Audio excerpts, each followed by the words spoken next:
Bismillahirrahmanirrahim. Tulisan yang paling kecil itu namanya huruf.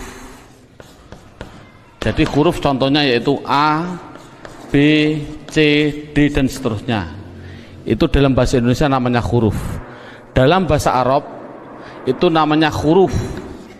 Jadi contohnya huruf yaitu alif, ba, ta dan seterusnya. Itulah namanya huruf. Kemudian di atas huruf yang kedua itu ada yang namanya dalam bahasa Indonesia namanya kata. Jadi kata itu apa? Kata susunan dari beberapa huruf yang mempunyai arti. Contoh, ada huruf S, A, Y, A, saya jadikan satu, itulah namanya kata. Ada M, ada A, ada K, ada A, ada N, saya jadikan satu, namanya kata. Ada R, ada O, ada T, ada I, namanya roti, itu namanya kata. Dalam bahasa Arab itu namanya kalimah. Jadi kalimah yaitu contohnya ana, kumpulnya hamzah, nun, alif, itu namanya kalimah. Akulu, itu namanya kalimah. Al-khubza, itu namanya kalimah. Jadi persatu-satuannya itu namanya kalimah. Di atas kata dalam bahasa Indonesia itu ada yang namanya kalimat. Jadi kalimat itu apa? Susunan dari huruf ini dijadikan satu. Saya makan roti dijadikan satu, itu namanya kalimah. Kalimat. Dalam bahasa Arab itu ada yang mengatakan kalam, ada yang mengatakan kalim, ada yang mengatakan kaul, terserah. Metode ini adalah yang penting adalah menganalisa, mendeteksi tulisan Arab yang namanya kalimah. Itu pendahuluan. Sekarang dalam buku ini, metode ini ada beberapa bentuk. Yang pertama menggunakan yang namanya buku panduan, dan yang kedua harus menggunakan silabus, yaitu urut-urutan metode belajar mengajarnya seperti ini. Sekarang setelah anak sudah mengetahui bentuk tulisan, sekarang naik yang poin yang inti, yaitu dalam buku buka halaman 1 yang judulnya yaitu kalimah. Makanya tadi saya bilang yang terpenting anak bisa mendeteksi kalimah. Jadi kalimah itu ada 3. 1 kalimah isim, 2 kalimah fiil, 3 kalimah huruf. Anak dikasih suatu gambaran bahwasannya tulisan dalam Al-Quran di dunia, di Quran khususnya, itu ratusan ribu. Kalau di dunia itu adalah jutaan miliar, miliaran juta. Berarti jutaan miliar itu jumlah kalimah. Contoh, saya mencontohkan. Ada tulisan Arab alhamdulillahi rabbil alamin. Ini kita deteksi, yang inilah namanya kalimah. Lillahi itu namanya kalimah, Rabbi namanya kalimah, alamin namanya kalimah. Padahal tulisan Arab apapun yang namanya kalimah pasti kalau tidak isim fi'il huruf. Jumlah kalimah miliaran triliun pasti hanya ada 3. Kalau contohnya alhamdulillah harus dijawab oleh anak kalau tidak isim fi'il huruf. Lillahi kalau tidak isim fi'il huruf. Rabbi kalau tidak isim fi'il huruf. Alamin kalau tidak isim fi'il huruf. Selamanya. Makanya tulisan Arab di dunia itu sebenarnya hanya ada 3, yaitu isim fi'il huruf. Makanya sering saya ngasih pemikiran pada anak, tulisan apapun tulisan Arab hanya ada 3. Masuk 3 kok 3 tahun. Makanya menurut metode saya, insya Allah saya mengatakan kalau hanya ada 3 berarti per satunya itu 2 jam, makanya cukup 6 jam insya Allah praktek baca kitab. Amin Allahumma amin. Ini sekarang setelah anak sudah tahu jumlah kalimat ada 3, sekarang bagaimana saya mengetahui alhamdulillah itu isim fi'il atau huruf, lillahi itu isim fi'il atau huruf. Makanya akan saya ulas satu persatunya. Bagaimana cara mendeteksi isim, itu fi'il, itu huruf.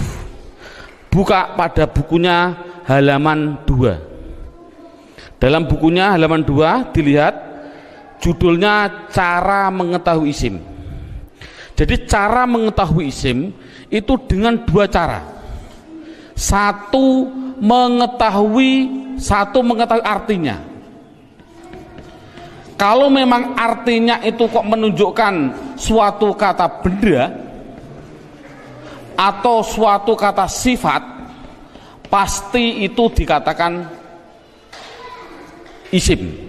Jadi isim itu kalau tahu artinya itu menunjukkan benda atau menunjukkan suatu sifat, pasti isim. Sama dengan fi'il nanti juga sama. Cara mengetahuinya fi'il dengan 2 cara sama. Satu mengetahui artinya. Kalau memang artinya menunjukkan suatu kata kerja, itu pasti fi'il. Nah di dunia ini kan hanya ada 3. Pasti kalau tidak kata benda, kata sifat, kata kerja. Saya contohkan, duduk itu kerja atau apa? Jawab saja, anak dites. Contoh saya bilang, duduk, isim, fi'il atau huruf? Anak akan jawab fi'il karena artinya kerja. Saya contohkan lagi, ada tulisan Arab mim sin jim dal. Ini tulisan Arab. Kalau tulisan Arab harus dijawab, lafal mim sin jim dal ini isim, fi'il atau huruf? Anak pasti akan menjawab isim. Tahu kok isim? Karena artinya menunjukkan suatu benda. Ini berarti kan sudah bisa anak. Saya contohkan lagi. Saya bilang ada tulisan Arab, coba anak-anak lafal Arab ini jawab dengan 3 kategori, isim, fi'il atau huruf. Ini saya contohkan, mim dal ro sinta, artinya madrasah. Harus dijawab isim, fi'il atau huruf. Anak pasti akan menjawab itu isim. Tahu kok isim? Karena artinya benda. Oh 100. Jadi kalau ada apapun artinya benda atau sifat, contohnya Allahu Akbar, saya menerjemah Akbar itu artinya agung atau mulia. Ini agung itu kan suatu sifat. Otomatis Akbar ini harus dijawab. Akbar itu isim, fi'il atau huruf? Anak akan jawab Akbar pasti isim. Tahu kok isim? Karena artinya itu suatu sifat. Jadi kesimpulannya adalah anak bisa mendeteksi, pertama mendeteksi isim, fi'il, huruf dari artinya. Kalau memang artinya benda atau sifat berarti isim. Kalau artinya kerja berarti kalimah fi'il. Pertanyaan selanjutnya, Pak, tulisan Arab katanya miliaran triliun, di Al-Quran ada 700-an ribu. Bagaimana saya mengetahui itu isim, itu fi'il, itu huruf, padahal saya tidak tahu artinya?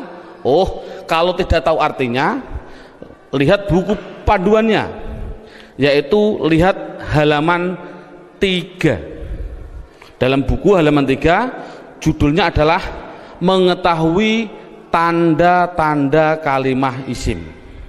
1, kalau tidak tahu artinya, 1 harus mengetahui tanda-tandanya. Tanda-tandanya isim. Yang dimaksud adalah tanda-tandanya isim. Apa tanda-tandanya isim? Buku halaman 3, 1 yaitu dimasuki tanwin. Tanwin itu berarti baik tanwin dhammah, tanwin fathah, tanwin kasroh. Saya contohkan, hasibun, isim, fi'il atau huruf? Isim. Tahu kok isim? Karena ada tanwin. Untuk anak kecil mungkin kelas 5 diniyah, tanwin itu pasti di belakang. Tulis saja disuruh di belakang. Bukunya tambah situ silahkan. Yang penting tanwin pasti di belakang. Baik tanwin dhammah, tanwin kasroh, tanwin fathah. Saya contohkan, hasibun. Ini tulisan Arab, harus dijawab isim, fi'il atau huruf? Artinya apa? Saya nggak tahu. Kalau tidak tahu ini harus dijawab isim. Mengapa ke isim? Karena ada tanwinnya. Saya menulis lagi, sohi bin, isim, fi'il atau huruf? Isim. Tahu kok isim? Karena ada tanwinnya. Berarti anak sudah bisa mendeteksi, yaitu tanda-tanda yang pertama kalimah isim, yaitu dimasuki tanwin. Sekarang yang nomor 2, Tanda-tanda isim yang nomor 2 itu kalau ada tulisan Arab depannya dikasih al, makanya dalam bukunya hanya dimasuki al, garis miring di depan. Jadi kalau ada tulisan Arab depannya ada alif dan lam, pasti itu isim. Contoh, alhamdu, harus dijawab isim fi'il atau huruf, jawabnya adalah isim. Tahu kok isim? Karena dimasuki al. Ar-Rahim, isim fi'il atau huruf, isim. Tahu kok isim? Karena ada al. Dan seterusnya. Sekarang yang ketiga, tanda-tanda isim yang ketiga yaitu dimasuki yang namanya huruf jar. Huruf jar itu apa sih? Huruf jar itu adalah tertentu, lafalnya tertentu, yaitu ada tulisan itu berupa apa? Min, ila, an, ala, dan seterusnya. Di dalam buku sudah ada.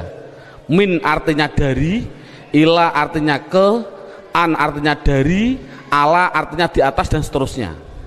Jadi kalau ada tulisan Arab dimasuki min, yang mana huruf jar itu pasti tempatnya di depan suatu kalimah, mesti itu adalah kalimah isim. Contoh, saya mencontohkan ada tulisan Arab, zahaba zaidun ila suq, zahaba zaidun ila suq. Anak saya tes satu persatu dulu. Zaidun isim fi'il atau huruf? Isim. Tahu kok isim? Karena ada tanwinnya. Suq isim fi'il atau huruf? Isim. Tahu kok isim? Karena dimasuki huruf jar yang namanya ila. Artinya apa saya suq?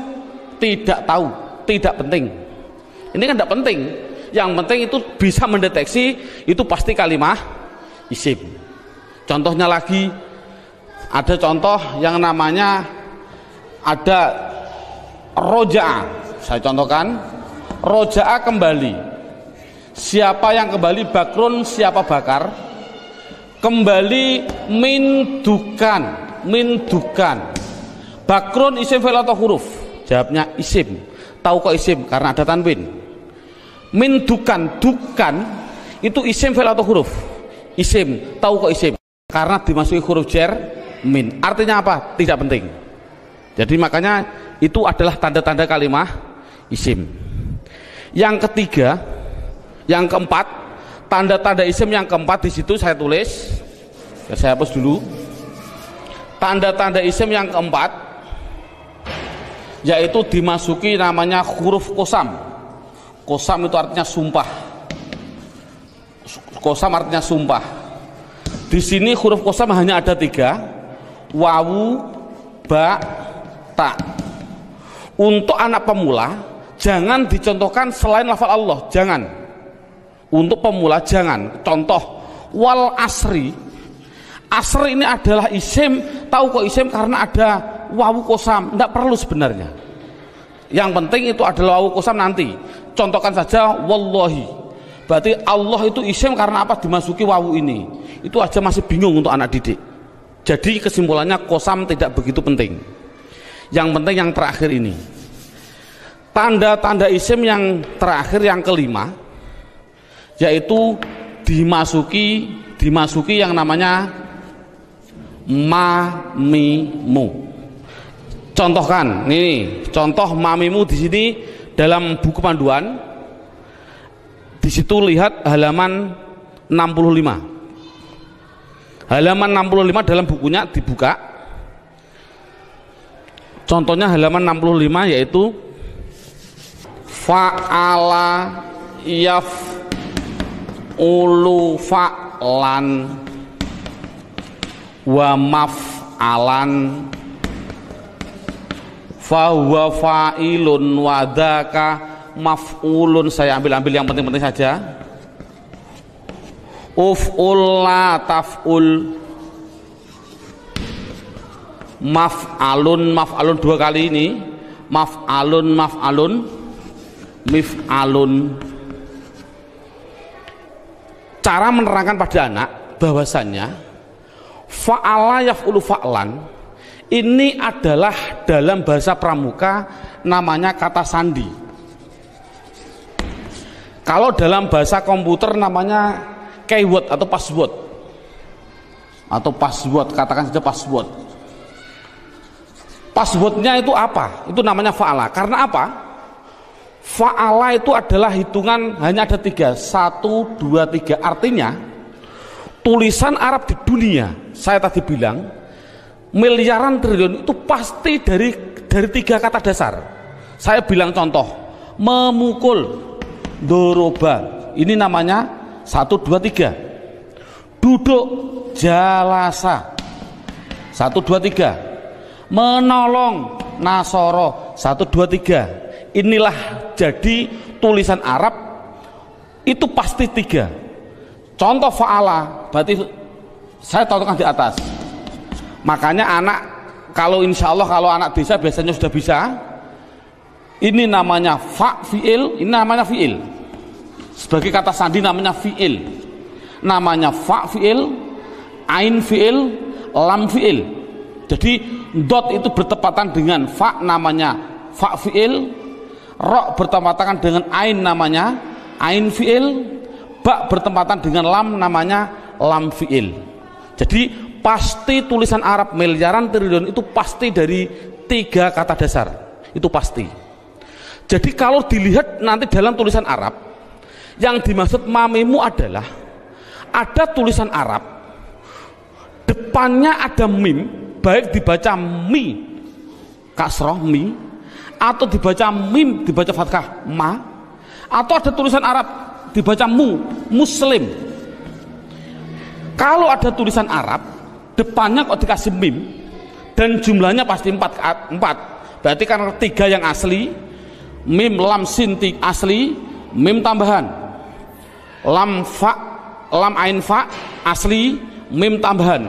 Jadi kalau ada tulisan Arab depannya ada mim, baik dibaca ma atau mi atau mu, pasti itu kalimat isim. Contoh, muslim, isim fi'il atau huruf? Jawabnya adalah isim. Tahu kok isim? Karena dimasuki mu. Saya menulis masjid, isim fi'il atau huruf? Isim. Tahu kok isim? Karena dimasuki ma.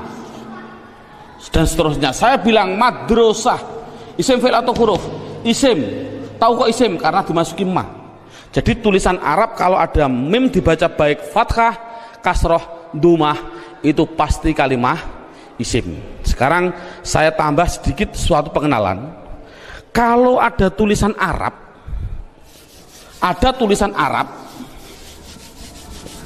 depannya saya kasih mi, contohnya mi dalam halaman 65, itu pasti menunjukkan suatu alat, pasti. Contoh saya contohkan, rowaha sama dengan fa'ala. Rowaha artinya angin. Coba kalau kasih mi bunyinya apa? Samakan dengan ini, berarti mati hidup, hidup. Rowaha kasih mi bunyinya mirwahun. Jadi mirwahun artinya adalah, karena ada mi artinya adalah alat angin. Apa alat angin? Kipas angin. Jadi kipas angin itu bahasa Arabnya adalah mirwah. Saya menuliskan lagi, kalau ada tulisan Arab di belakangnya ada tak seperti ini, tak, pasti itu hanya tambahan, tidak akan asli, pasti tambahan. Contoh, satoro, satoro saya nulis artinya pinggir. Coba kalau kasih mi bunyinya apa? Mistorun. Tapi tak ada masalah lah. Mistorotun. Apa mistorotun? Penggaris salah. Yang betul adalah alat pinggir, yaitu penggaris sama. Jadi kan sama tujuannya, semuanya. Kalau ada tulisan Arab depannya dikasih ma, ada arti 2, yaitu mengartikan 2. Namanya menunjukkan suatu tempat atau suatu waktu, menunjukkan waktu. Tinggal pilih kondisional. Untuk guru tolong hanya sebutkan saja pasti maf'a, karena nanti dalam pendalaman ada yang namanya maf'i ada, tapi tidak perlu dicontohkan pada murid. Yang penting adalah maf'a. Kalau ada lafal maf'a pasti tinggal pilih menunjukkan tempat atau waktu. Contoh, Darosa belajar. Coba kalau kasih ma bunyinya apa? Madrosun. Kasih tak aja lah, tidak masalah lah. Apa namanya? Madrosatun. Darosa belajar. Kalau madrosatun artinya apa? Sekolahan, jangan sekolahan. Artinya itu tempat belajar, yaitu sekolahan, sama. Semuanya seperti itu semua. Kataba menulis. Coba kalau kasih ma bunyinya apa? Maktabun. Apa maktabun? Maktabun artinya tempat menulis. Apa? Meja. Jadi meja tulis bahasa Arabnya maktab dan lain sebagainya. Ada yang mengatakan tempat nulis itu adalah kantor, boleh. Jadi maktabun kantor, boleh. Karena memang kantor itu untuk tempat menulis juga. Dan seterusnya. Setelah itu yang penting anak bisa mendeteksi kalimat isim. Ini alhamdulillah cukup sampai ini. Minimal anak bisa mendeteksi media harokat pasti isim. Karena apa? Kita semua bisa melihat yang namanya isim di media harokat itu pasti ada tanda-tandanya itu semua, kecuali satu yang namanya mudhof. Ini murid tidak perlu diterangkan. Ini khusus spesial guru, karena semua media harokat bisa dideteksi itu isim. Saya bisa mendeteksi kecuali satu, apa yang namanya mudhof. Berarti mudhof. Apa mudhof itu? Nanti tidak perlu kita terangkan pada anak. Ini yang pertama. Sekarang alhamdulillah beberapa menit sudah bisa anak bisa mendeteksi tulisan Arab yang namanya isim. Sekarang kita mendeteksi yang kedua yang namanya kalimah fi'il. Kita mendeteksi yang kedua namanya kalimah fi'il. Tadi saya bilang kalimah ada 3 isim fi'il huruf. Isim mengetahui artinya, kalau benda sifat menunjukkan benda atau sifat berarti isim. Kalau tidak tahu artinya, mengetahui tanda-tandanya. Sama dengan fi'il. Kalau mengetahui artinya, itu artinya menunjukkan suatu kerja, berarti kalimah fi'il. Tadi sudah saya terangkan. Kalau tidak tahu semuanya Pak, oh sama dengan isim, yaitu mengetahui tanda-tandanya. Lihat buku panduannya, yaitu halaman 10. Buku panduan halaman 10.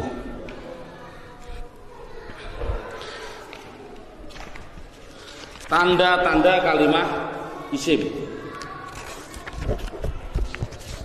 1 dimasuki kot. Di situ saya 1 dimasuki kot. Dimasuki kot. Saya menulis, saya biar anak, karena anak kecil mungkin biar jelas, saya suruh di depan, tempatnya itu di depan.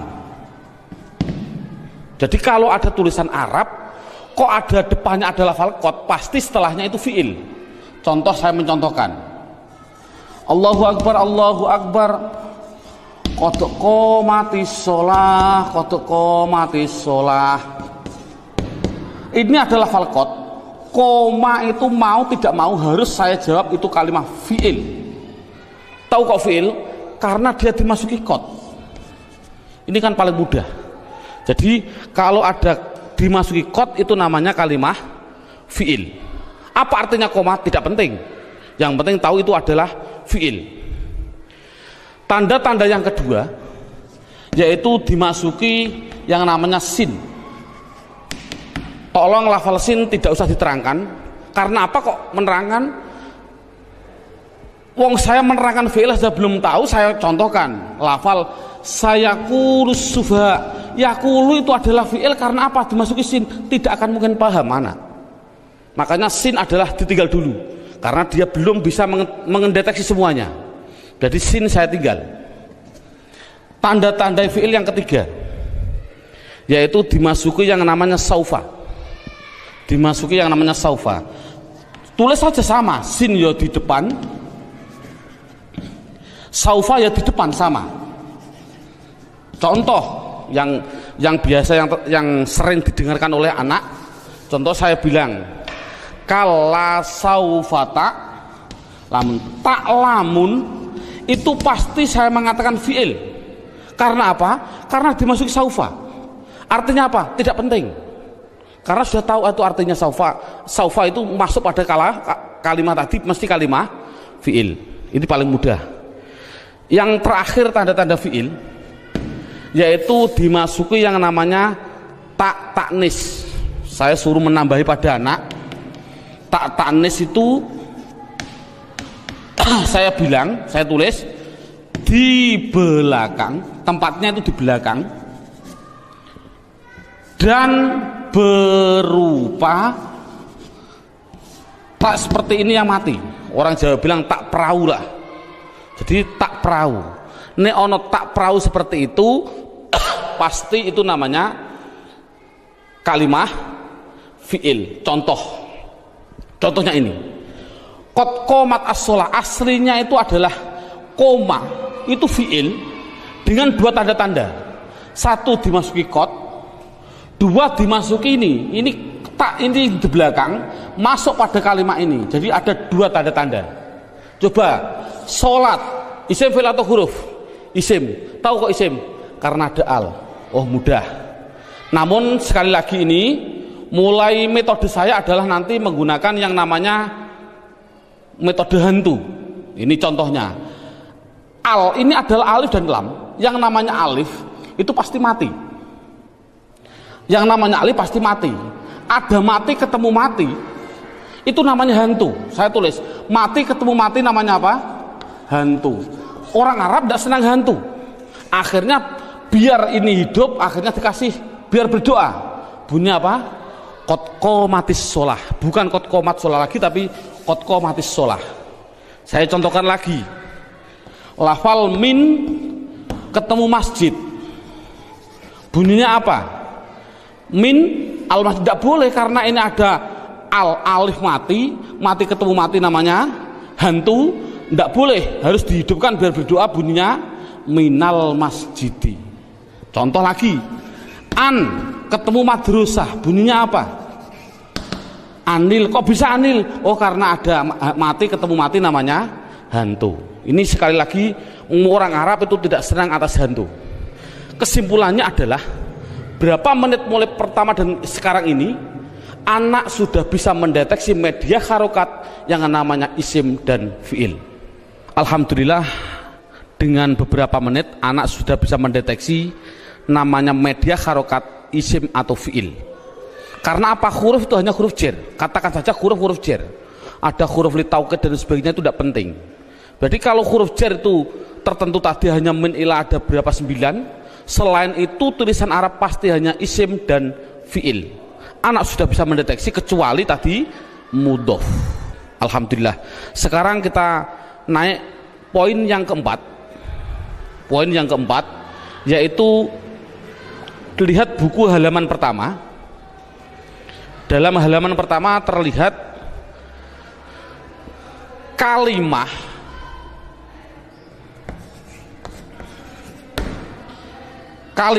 isim, fiil, huruf.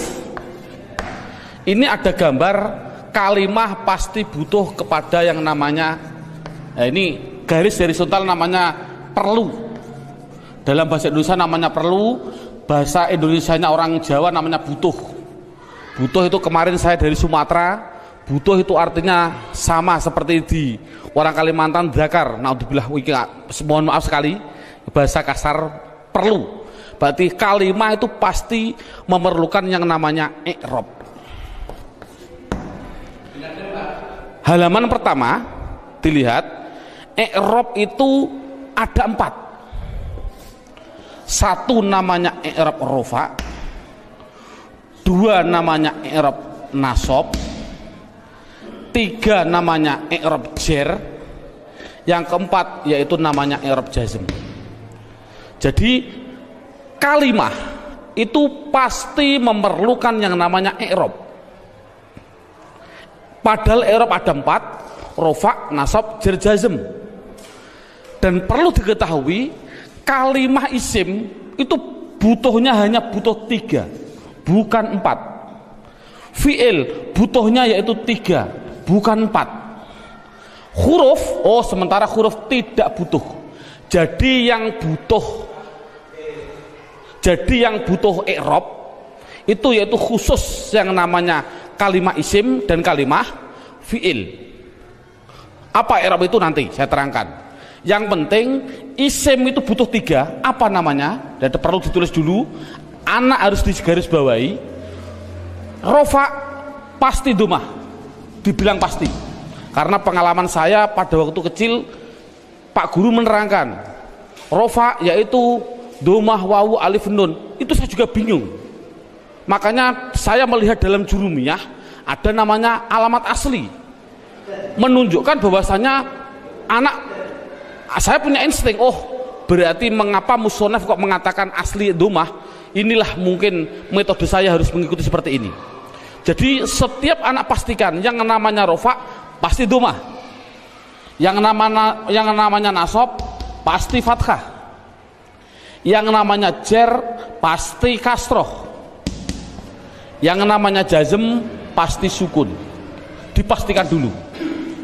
Jadi kalau sekarang kita lanjutkan, yang butuh i'rab itu adalah isim butuh 3. Apa-apa? Isim butuhnya yaitu rofa, nasab, jer. Ini kebutuhan isim. Jadi isim butuhnya hanya 3, rofa, domah, nasab, fathah, jer, kasroh. Tidak butuh kepada jazm, tidak butuh. Ini penting. Adapun yang fi'il butuh 3. Fi'il butuh 3. Apa-apa? Rofa, nasab, dan jazm. Tidak butuh kepada yang namanya jer. Ini anak harus tidak perlulah kita terlalu ngasih pertanyaan terbulak-balik. Contoh, isim i'rab apa yang khusus masuk pada fi'il, i'rab apa yang tidak boleh masuk pada fi'il, tidak perlulah. Yang penting minimal pertama kali tolong ditekankan isim. Fi'il aja tidak penting, nanti dulu. Yang penting kalau bilang isim pasti punya namanya rofa domah, nasab fathah, jer kasroh. Itu isim dulu, matangkan isim. Fi'il tidak perlu ditanya dulu. Jadi sekarang pertanyaannya, apa sih yang dinamakan rofa domah? Rofa itu adalah i'rab. I'rab itu apa? I'rab adalah perubahan pada akhir kalimat atau kata, akhir kata atau kalimah dalam bahasa Arabnya tadi. Jadi kalau ada tulisan Arab, perubahan belakang itulah namanya i'rab. Contoh saya bilang, ada tulisan Arab min sim jim dal, belakangnya itu, kalau ini kan kata benda, ini kan orang tahu kata benda. Kalau benda berarti kalimah isim. Kalau isim harus dijawab, pasti butuh perubahan belakang. Kalau dia rofa ya pasti dun. Apa rofa itu nanti? Pasti dun. Kalau dia nasab berarti pasti dan. Kalau dia jer berarti din. Makanya saya tadi bilang, yang namanya i'rab, khususnya ini, i'rab itu sama dengan nahwu. Contohnya lafal ini, dun dan din. Inilah belakang, ini namanya nahwu. Adapun depan ada tulisan mim sim jim dal, bacanya apa? Masji. Mengapa kok dibaca masji? Mbok dibaca misijid saja. Inilah perubahan depan, itu namanya sorof. Jadi nahwu sama sorof itu harus gandeng. Mengapa terjadi sekarang ini guru nahwu, guru sorof sudah berlainan, itu sudah jauh, akan bertemu juga sulit. Karena satu kalimat membutuhkan 2 hal, yang namanya nahwu dan sorof. Jadi perubahan depan itu namanya sorof, perubahan belakang adalah nahwu. Jadi kesimpulannya lagi, ada kesimpulan ini, tolong nanti anak-anak harus dipahami. Yang namanya isim, yang namanya, saya ini kesimpulan, isim pasti butuh 2 hal belakangnya. Kalau ada al, kalau tidak ada al ya ditanwin. Itu prinsip. Jadi kalau ada tulisan Arab kok dia menunjukkan suatu isim, itu harus kasih tanwin kalau tidak ada alnya. Kalau ada alnya jangan ditanwin. Contoh, masjid ini kan tidak ada alnya, makanya saya balang dun dan din. Coba kalau saya kasih al masjid, coba rofanya bunyinya bagaimana? Al masjid, jangan ditanwin karena ada al. Nasabnya bunyinya bagaimana? Al masjidah. Jernya bunyinya bagaimana? Al masjidi. Ini contoh. Dalam buku panduan saya, anak harus dites dengan contoh 2, yaitu dengan lafal basmalah dan takbir. Saya contohkan. Kita kasih contoh yang biasa dibaca oleh anak.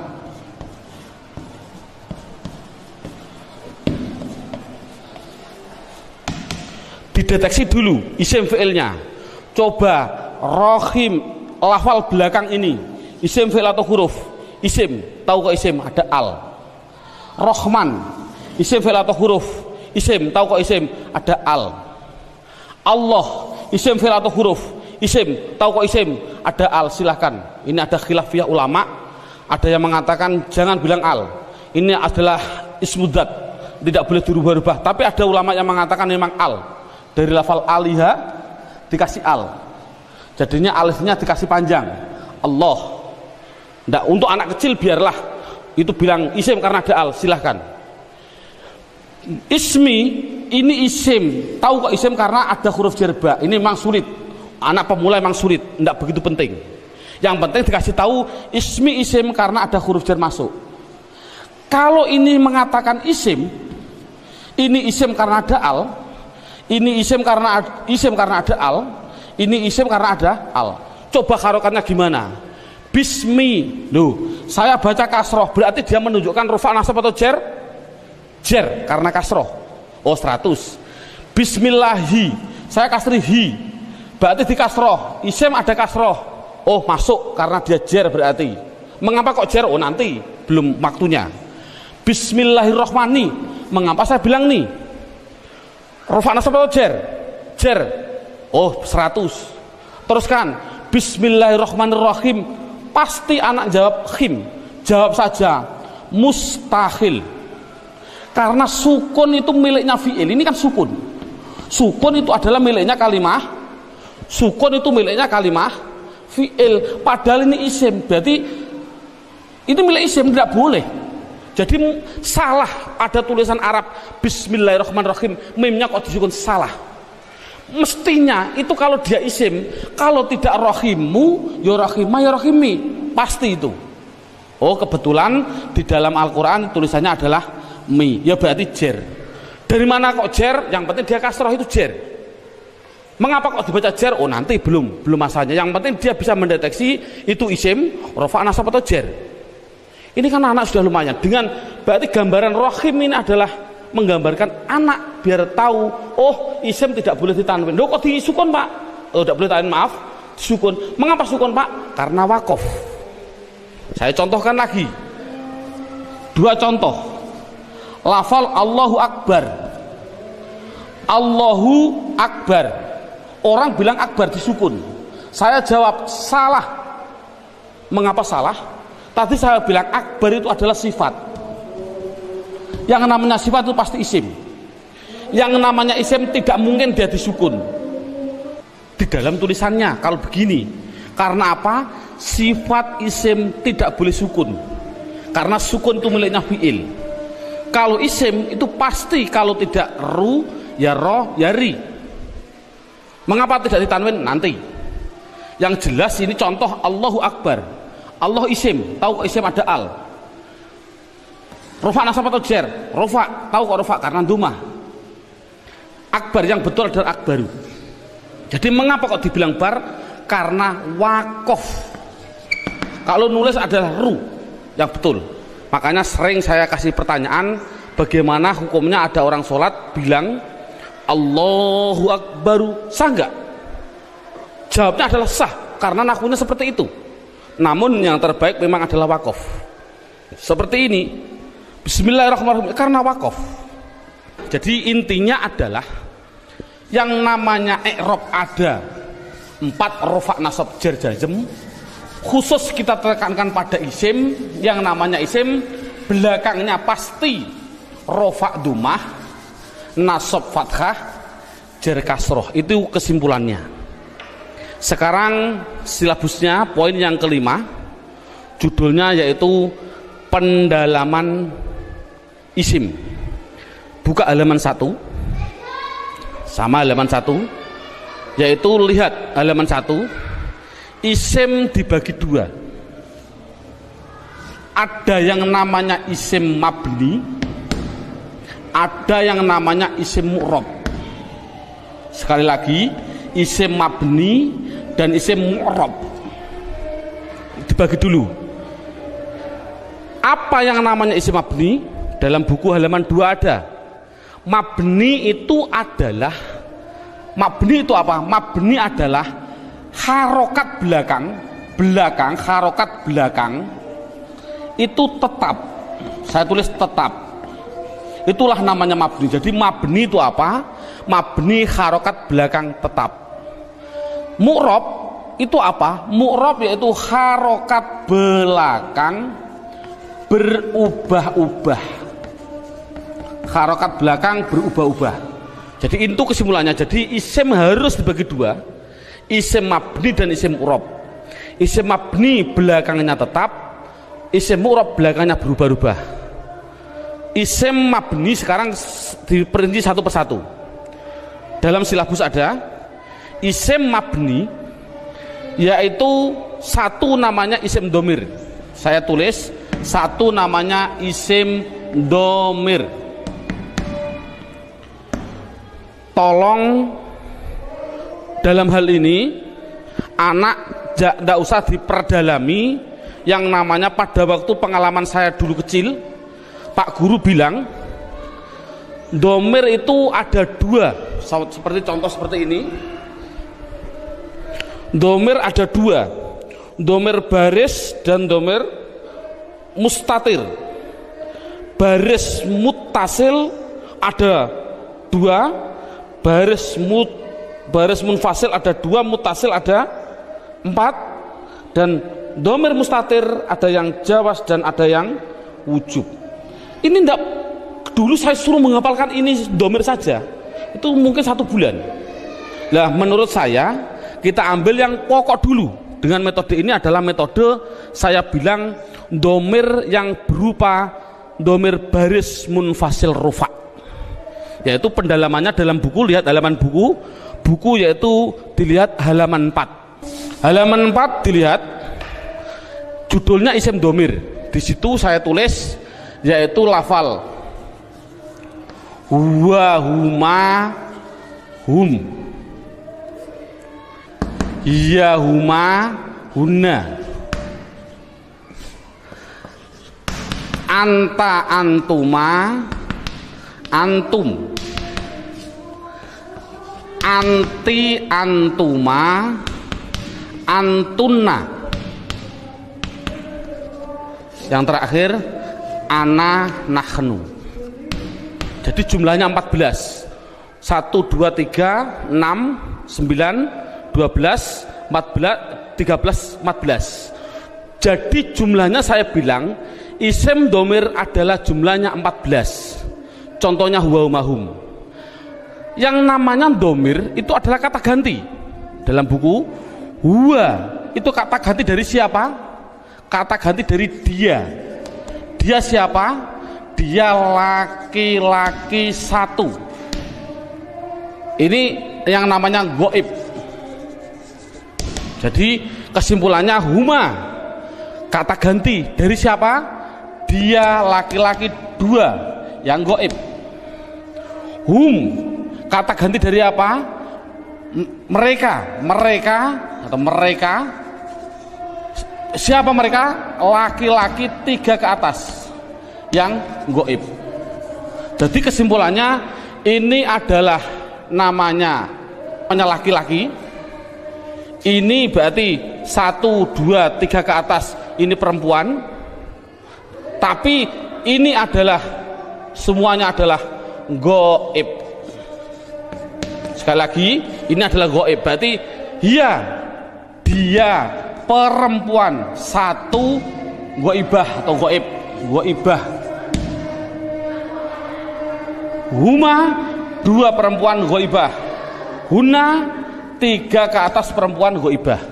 Jadi inti kesimpulannya adalah 3 ini laki-laki, 3 ini perempuan yang semuanya adalah katakan goib.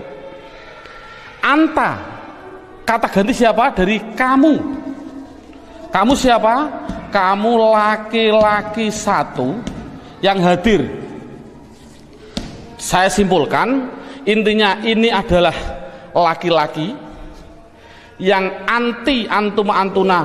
Saya simpulkan perempuan, namun dua-duanya ini namanya hadir. Namanya hadir. Ana artinya saya, nahnu artinya kita. Penjelasannya, mengapa dhamir dikatakan mabni? Ini anak dijelaskan dengan dua pendekatan. Contoh lafal huwa. Huwa itu kata ganti siapa? Dari dia. Dia satu, orang laki-laki satu, orang Inggris. Kata gantinya juga dia, tetap inilah akhirnya wa, selamanya akhirnya dibaca wa. Makanya dikatakan mabni adalah belakangnya tetap, yaitu tetap dibaca fathah. Dia orang Amerika, ya sama tetap wa. Orang Indonesia, ya tetap wa. Jangan mentang-mentang orang Indonesianya orang pendek-pendek terus dibilang wi. Kalau orang Arab orangnya tinggi-tinggi wu, enggak boleh. Kesimpulannya adalah selamanya pasti akhirnya tetap berupa yang namanya wa. Itu pendekatan secara logika. Pendekatan secara nahwiyah walaupun salah, karena walaupun salah, contoh huwa dia dibaca rofa ya tetap huwa. Dia karena isim kan dibaca nasab ya tetap huwa, dibaca jar ya tetap huwa. Sekali lagi untuk seorang guru, cara menerangkan seperti ini walaupun salah, kan tidak mungkin huwa itu adalah dhamir rofa, kok bisa nasab. Itu contoh seorang guru, ini penting untuk seorang guru. Ngomong ini permasalahannya, pengalaman saya keliling, pertanyaan saya itu rata-rata di dalam hal ghaib dan hadir. Saya bilang, apa sih artinya ghaib dan apa sih artinya hadir? Rata-rata orang mikir ghaib adalah tidak ada orangnya, hadir adalah ada orangnya, padahal salah. Pengertian ghaib adalah tidak diajak bicara, walaupun ada di sampingnya. Samping saya ada namanya Zaid. Ada orang tanya, Pak, Zaid mau ke Semarang kok, bilang pada saya, padahal di samping saya ada Zaid. Ini namanya hadir atau ghaib? Ghaib, karena orangnya bicara sama saya, bukan pada Zaid. Jadi kata gantinya pada Zaid adalah wa. Ini menunjukkan artinya ghaib, yaitu jangan diartikan tidak ada orangnya, diartikan apa? Tidak diajak bicara. Kalau hadir ya berarti diajak bicara. Itu kesimpulannya adalah mabni harokat belakangnya tetap selamanya. Contoh mereka selamanya mesti hum, disukun selamanya. Jadi saya tulis di situ pertama isim domir mabni jumlahnya adalah 14. Buka seterusnya bukunya halaman 5. Yang kedua, mabni yang kedua yaitu yang namanya di situ saya tulis isim isyarah. Isim isyarah tidak perlu kita terlalu banyak mencontohkan. Isim isyarah itu kita contohkan hanya yang mudah-mudah saja. Contoh isim isyarah ada 3. Ada yang namanya qorib, ada yang namanya wasit, ada yang namanya ba'id. Qorib artinya dekat, wasit artinya sedang, ba'id artinya jauh. Contoh, orang bilang isyarat menunjukkan qorib iki, orang Jawa bilang iki, kalau sedang iku, kalau jauh kai, itu orang Jawa bilang. Tapi kalau orang Sunda iya, eta, itu ya salah, itu milik orang Indonesia, bukan orang Sunda sebenarnya. Tapi orang Sunda tidak punya jauh, sama dengan kita. Ini ndak, masalahnya adalah contoh qorib. Kalau laki-laki hadza, kalau perempuan hadhihi, dengan dua contoh saja ini.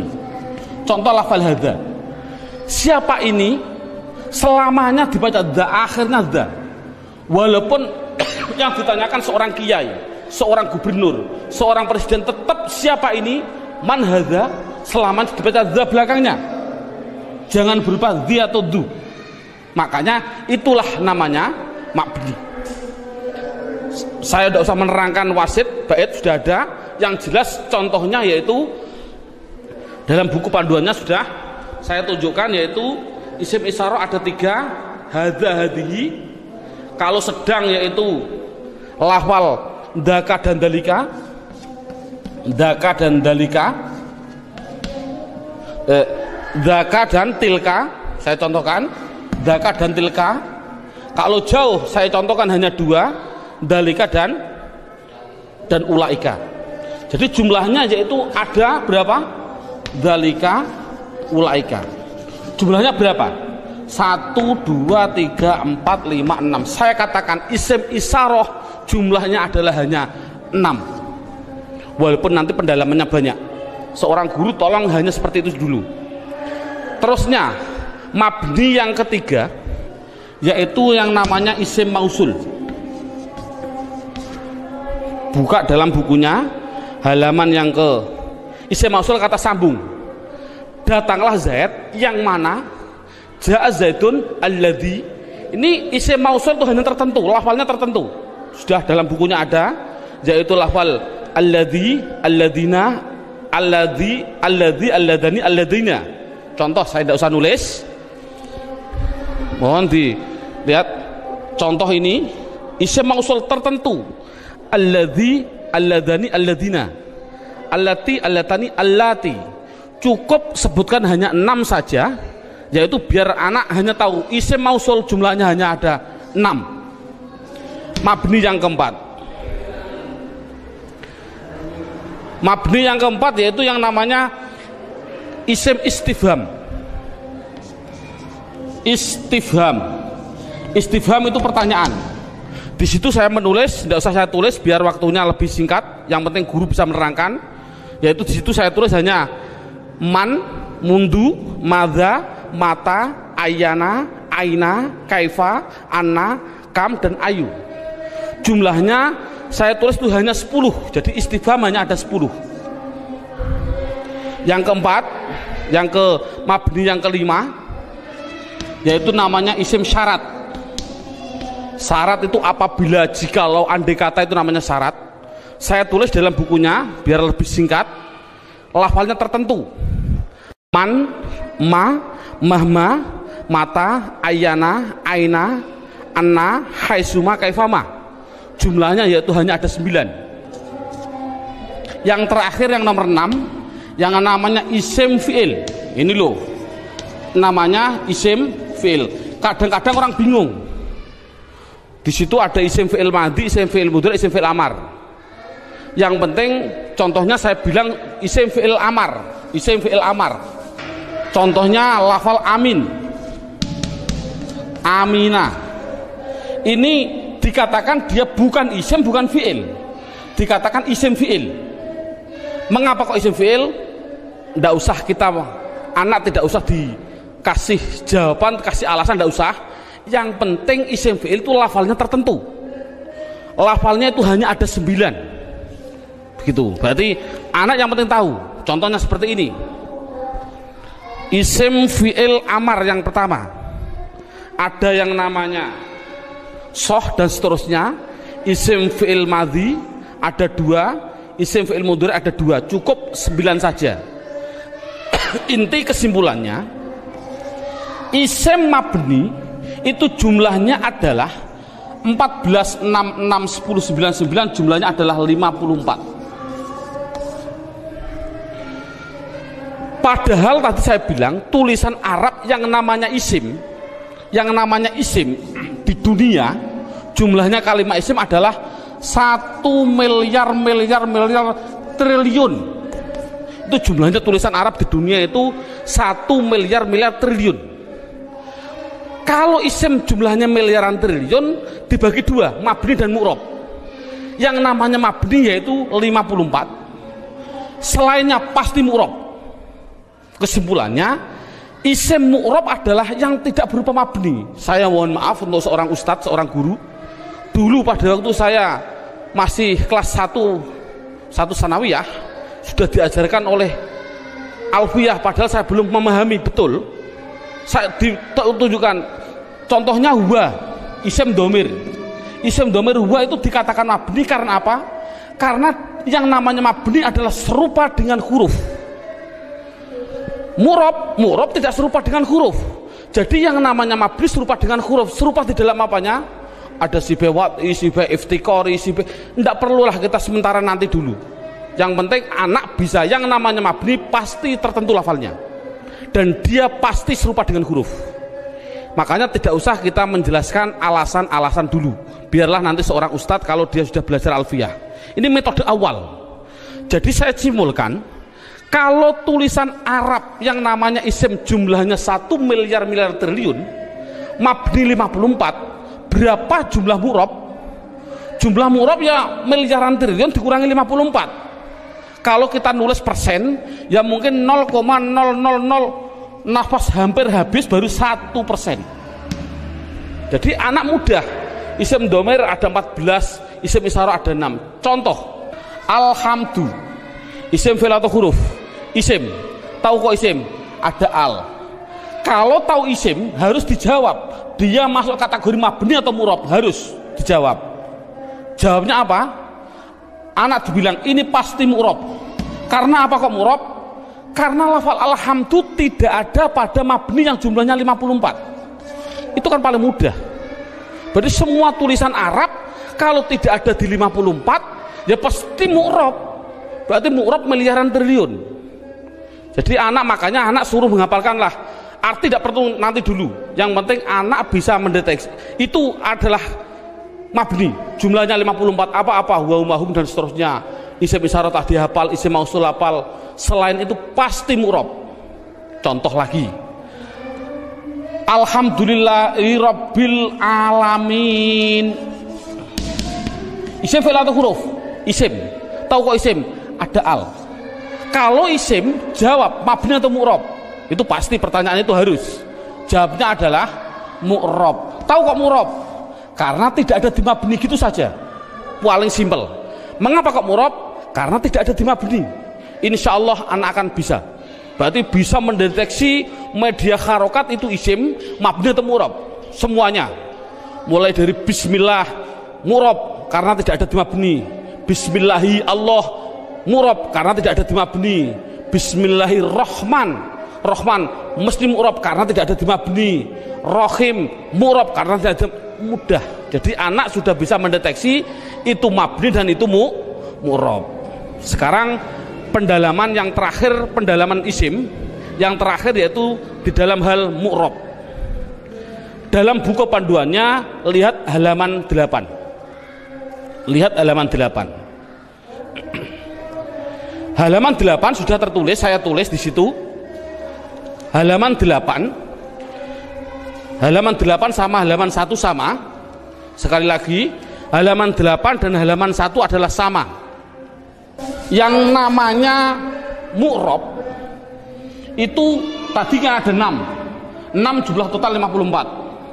Sekarang enggak, yang namanya mu'rob 1 ada yang namanya mufrad, 2 ada yang namanya tasniyah,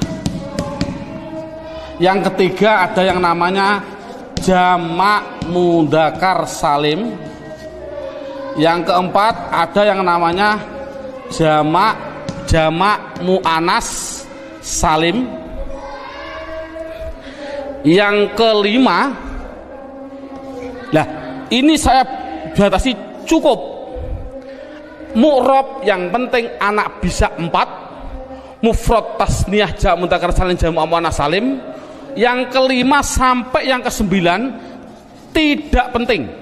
Sekali lagi metode ini adalah tidak penting. Karena apa? Karena mu'rob yang 4 ini itu sudah mendominasi dalam tulisan Arab 80% dari tulisan Arab. itu pasti terjadi dari 4. Makanya anak harus ditekankan di dalam 4 tadi.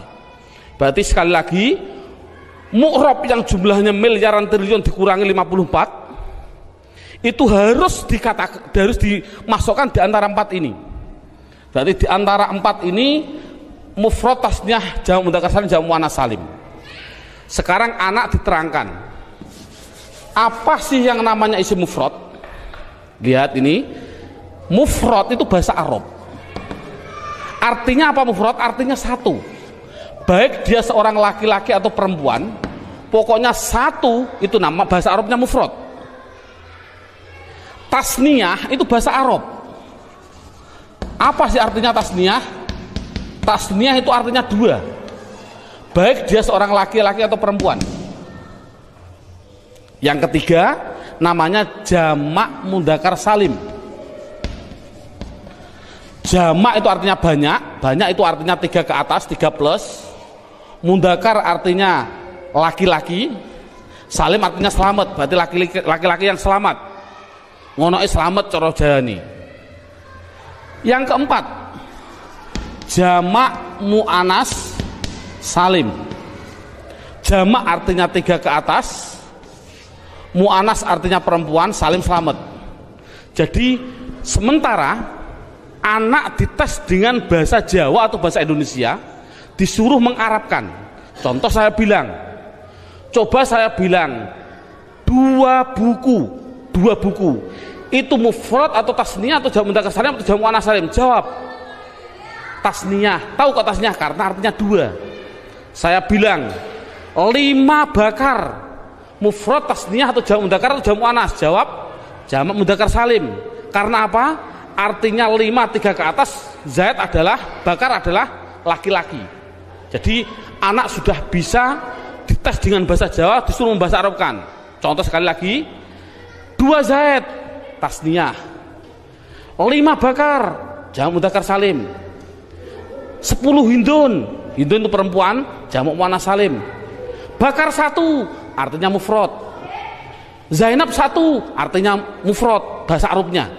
Nah, kalau ada tulisan Arab kok tidak berupa mabni yang jumlahnya 54, pasti harus dimasukkan mu'rab. Kalau mu'rab harus dimasukkan di antara 4 ini, harus apa mufrad, apa tasniyah, apa jamak mudzakkar salim, apa jamak muannats salim, pasti harus masuk semua tulisan mu'rab. Contoh, nah ini bagaimana saya mengetahui Pak tulisan Arab itu mufrad, tasniyah, jamak mudzakkar salim, jamak muannats salim? Lihat bukunya halaman 8. Kalau ada tulisan Arab, belakangnya kok ada alif nun atau ya nun, nunnya dibaca kasroh ni, sebelum ya dibaca fathah, sebelum alif dibaca fathah, bunyinya ani atau aini, mesti artinya 2. Kalau ada tulisan Arab belakangnya kok berupa wawun nun atau ya nun, nunnya tapi dibaca na, baca fathah na, sebelum ya dibaca kasroh, sebelum wawu dibaca dhammah. Kalau orang Jawa bilang una, ini berarti mati ini, atau ina tadi aini, mesti artinya 3 ke atas laki-laki. Kalau ada tulisan Arab belakangnya berupa alif dan tak, taknya tak perahu, sebelum alif dibaca fathah, taknya hanya 2, kalau tidak ton ya tin, itu pasti dikatakan jamak muannats salim. Kalau ada tulisan Arab belakangnya tidak ada tambahan ani, aini, una, ina, atun, atin, mesti itu isim mufrad. Jadi isim mufrad itu apa? Yaitu kalau tulisan Arab tidak ada belakangnya tidak ada tambahan. Saya contohkan, alhamdu, isim fi'il atau huruf? Isim. Tahu kok isim? Karena ada al. Pertanyaan selanjutnya, mabni atau mu'rab? Mu'rab. Tahu kok mu'rab? Karena tidak ada di mabni. Kalau mu'rab harus dimasukkan di antara 4 ini, wajib. 4 ini harus dimasukkan. Berupa apa? Mufrad. Tahu kok mufrad? Karena belakangnya tidak ada tanda-tandanya. Ani, aini. Ini kan dal. Dal ini kan tidak ada tambahannya. Oh, jadi alhamdu adalah isim mufrad. Contoh lagi. Bismillah, alhamdulillahi rabbil alamin. Alamin. Pertanyaan, isim fi'il atau huruf? Isim. Tahu kok isim? Ada al. Mabni atau mu'rab? Mu'rab. Tahu kok mu'rab? Karena tidak ada di mabni. Kalau masuk mu'rab, masukkan di antara 4 ini. Bunyinya apa? Jamak mudzakkar salim. Tahu kok jamak mudzakkar salim? Karena belakangnya ada inang, ya nun, sebelumnya dibaca kasroh. Cocok gak dengan ini? Ina. Jadi tulisan Arab mesti gitu semua. Kalau mu'rab pasti harus masuk kategori di antara 4 tadi. Ini alhamdulillah berapa jam ini anak sudah bisa 100% mendeteksi isim dan mengkategorikan di antara mabni dan mu'rab. Subhanallah, sudah bagus.